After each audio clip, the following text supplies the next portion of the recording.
Kwa niaba ya serikali nichukue fursa hii kuwashukuru wananchi wote na makundi yote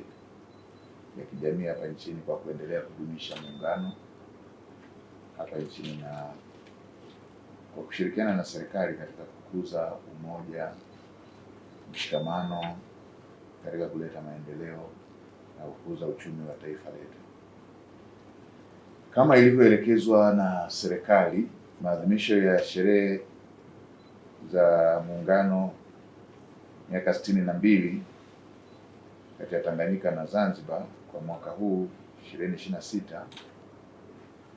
yataadhimishwa kwa kauli mbiu inayosema miaka 62 ya muungano, amani, umoja na mshikamano ni msingi wa maendeleo endelevu. Aidha, kauli mbiu hii ya maadhimisho haya inaonyesha ni kwa jinsi gani serikali ya awamu ya 6 inayoongozwa na Daktari Samia Suluhu Hassan, Rais wa Jamhuri ya Muungano wa Tanzania, inaweka mkazo katika umoja na mshikamano wa wananchi wa Tanzania kupitia makundi yote, yaani vyama vya siasa, vyama vya kiraia, viongozi wa dini pamoja na wananchi kwa ujumla.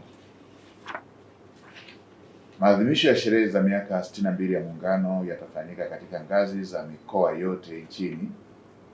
na viongozi wakuu wa kitaifa